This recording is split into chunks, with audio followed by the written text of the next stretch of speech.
आपको बस थोड़ी देर में सुप्रीम कोर्ट ले चलेंगे, जहां से मेरे सहयोगी प्रभाकर मिश्रा मेरे साथ जुड़े हुए हैं, दीपक दुबे मुंबई से मेरे साथ जुड़े हुए हैं, मेरे साथ अब सीनियर एडवोकेट संजय चड्ढा जुड़ गए हैं, राजीव रंजन जेडीयू से हैं और वेद भूषण जुड़ गए हैं जो कि रिटायर्ड पुलिस ऑफिसर है। वेद भूषण जी, आज आप क्या उम्मीद कर रहे हैं सुप्रीम कोर्ट के फैसले से?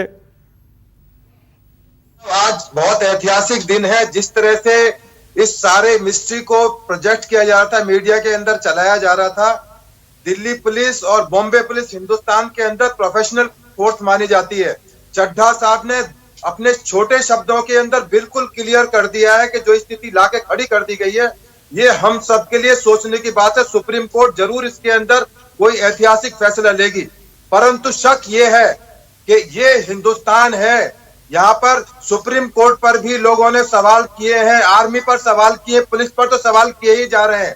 आपको ध्यान होगा, बॉम्बे पुलिस वो पुलिस है जिसने 9/11 में सीरियल ब्लास्ट केस के अंदर बेहतरीन इन्वेस्टिगेशन की और एक्यूज को, क्रिमिनल्स को, उनको सजा तक पहुंचाया, फांसी के फंदे तक पहुंचाया। सवाल पैदा करने वालों की कोई कमी नहीं होगी। मैं आपको फिर बता रहा हूं, मानो अमेरिका के अंदर जॉर्ज फ्लाइड की जब मर्डर हुआ था, वहां पर अमेरिकन पुलिस के ऊपर सवाल पैदा किए गए थे। तो मुझे अभी भी शक है, हिंदुस्तान में एक ऐसा तबका है जिसकी आदत है हर चीज को विरोध करना। सुप्रीम कोर्ट के जो आदेश होंगे हम उनका सम्मान करेंगे। चड्ढा साहब सुप्रीम कोर्ट के एडवोकेट बैठे हैं, उन्होंने बिल्कुल क्लियर शब्दों में बताया है। चारों जो पार्टीज हैं, रिया है, बॉम्बे पुलिस है, बिहार पुलिस है, सीबीआई है और ईडी है, सबके जवाब बंद लिफाफों के अंदर सुप्रीम कोर्ट में पहुंच चुके हैं और वो तमाम चीजों को कंसीडरेशन करने के बाद में एक जजमेंट लाएंगे और हमें जजमेंट को मानना चाहिए, स्वीकार करना चाहिए। बिल्कुल ठीक है। जिस तरह से इसका मीडिया ट्रायल किया गया, एक पहले एक सीरियल आता था राजीव रंजन, कहानी किस्मत की, इस तरह की जो एक पूरे मीडिया। एक सेकंड आपको रोक रहा हूं वेद भूषण जी। अनिल देशमुख महाराष्ट्र के गृह मंत्री कुछ कह रहे हैं।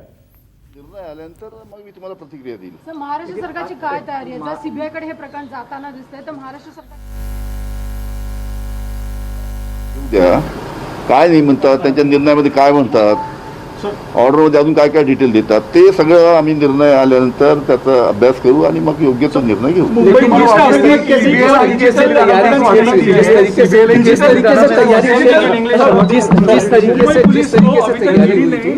जिस तरीके से मुंबई पुलिस ने उसमें कैविएट दाखिल किया, मुंबई पुलिस की जिस तरीके से वहाँ पर बातचीत रखी गई, उससे किस तरीके से सरकार उम्मीद करती है? ऐसा है, आज सुप्रीम कोर्ट का फैसला आने वाला है। हम सुप्रीम कोर्ट के फैसले की राह देख रहे हैं। एक दफे सुप्रीम कोर्ट का फैसला आने के बाद में कैसे आगे जाना, हम उसके बारे में सोचेंगे। ईडी को जो डॉक्यूमेंट चाहिए था वो Mumbai police is not cooperating, has not given any. Mumbai ईडीने मुंबईत अनेक ठिकाणी तबलिगी प्रकरणामध्ये छापेमारी केलेली आहे। ईडीने आज तबलिगी प्रकरणाच्या संदर्भात तबलिगी जमात। ओके, तो महाराष्ट्र के गृह मंत्री कह रहे हैं सुप्रीम कोर्ट का फैसला आने दीजिए, उसके बाद आगे का रास्ता अपना तय करेंगे। ऐसा क्यों नहीं कहा खुलकर के सुप्रीम कोर्ट का फैसला जो भी आएगा उसे मानेंगे? राजीव रंजन, आपको क्या समझ में आ रहा है? राजीव रंजन,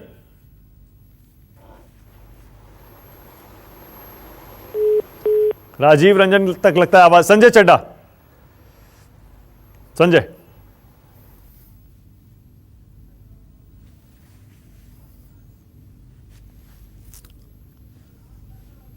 को मानना पड़ेगा, उनको अगला कोई क्वेश्चन नहीं उठा सकते, चाहे वो गृह मंत्री हो चाहे कोई भी हो। ये रूल ऑफ लॉ से हम लोग गवर्न होते हैं, ना कि हम गवर्न होते हैं किसी मंत्री के या किसी और राज्य सरकार के या किसी के द्वारा बनाए गए। हम रूल ऑफ लॉ से गवर्न होते हैं और सुप्रीम कोर्ट जो कहेगी उसको ये बाध्य है मानने के लिए। सही है, बिल्कुल ठीक है। एक छोटी सी बात बारेक में बताना चाहता हूं, जो मैंने कॉज ऑफ एक्शन के ऊपर कही, उसको मैं थोड़ा विस्तारित रूप से बताना चाहता हूं कि कौन कौन से सेक्शंस लगे हैं। देखिए, सेक्शन 306 लगा है। 306 सेक्शन कहता है अबेटमेंट ऑफ सुसाइड, वो भी बंबई में हुआ है। 342 रॉन्गफुल कन्फाइनमेंट, 300 वो भी कहां पे हुआ है? बॉम्बे में हुआ है। 380 यानी कि चोरी है, वो कहां हुआ है? बॉम्बे में हुआ है। 406 क्रिमिनल ब्रीच ऑफ ट्रस्ट, कहां पे हुआ है? बॉम्बे में हुआ है। चीटिंग, अगर कोई अकाउंट का कोई मामला है और वो अकाउंट पटना से रिलेटेड है तो हम कह सकते हैं कि वहां का है। तो कॉज ऑफ एक्शन तो निश्चित तौर पे सिर्फ और सिर्फ मुंबई में हुआ। अब सबसे अहम जो बात, जो सुप्रीम कोर्ट का निर्णय आज हम लोग अपेक्षा कर रहे हैं, जो मैंने पहले बताया, सबसे बड़ी बात कि क्या एक दो स्टेट्स में एफआईआर करके क्या ये वाया रूट लेके सीबीआई को रेफर किया जा सकता है? इस चीज पे एक बड़ी मेरे को लगता है कि ये निर्णय बहुत बड़ा और बहुत महत्वपूर्ण होगा। और दूसरा जो कॉज ऑफ एक्शन का आधार है, जो कि अभी तक का कम रूप है, जैसा कि अभी हमारे एसीपी साहब बता रहे, बिल्कुल ये निश्चित तौर पे बात है कि वो कॉज ऑफ एक्शन बॉम्बे में ही हुआ है। अब एजेंसी का निर्धारण करना है, क्या ये बॉम्बे पुलिस करेगी या सीबीआई करेगी, इसका निर्धारण आज। ठीक है, ओके। तहसीन पूनावाला भी आ गया मेरे साथ, पॉलिटिकल एनालिस्ट हैं। कैसे हैं तहसीन? बहुत बढ़िया, आप कैसे हो? मैं ठीक। तहसीन, अभी महाराष्ट्र के होम मिनिस्टर अनिल देशमुख बोल रहे थे, वो बोले कि आज सुप्रीम कोर्ट का फैसला आएगा, आने दीजिए, उसके बाद तय करेंगे आगे का रास्ता। उन्होंने ये क्यों नहीं कहा कि जो भी फैसला आएगा उसे मानेंगे? क्योंकि कानूनी तौर से वे रिव्यू भी फाइल कर सकते हैं अगर उनको लगता है कि उनके साथ इंसाफ नहीं हुआ। सिमिलरली सेंट्रल गवर्नमेंट भी रिव्यू फाइल कर सकती है। क्या देश संविधान से नहीं चलेगा? देश न्यूज चैनल्स पर जो लोग आकर लॉ के बारे में इतनी जानकारी नहीं जानते और अपने अटकलें लगाते, उससे चलेगा? संविधान तो अधिकार देता है रिव्यू पिटीशन का, केंद्र की सरकार को भी देता है। अच्छा, रिव्यू के बाद तो मानेंगे? मैं कह रहा हूं अगर रिव्यू के बाद आएगा तब तो मानेंगे ना? मुझे जहां तक लगता है, मैं कुछ तथ्य आपके सामने रखना चाहता हूं।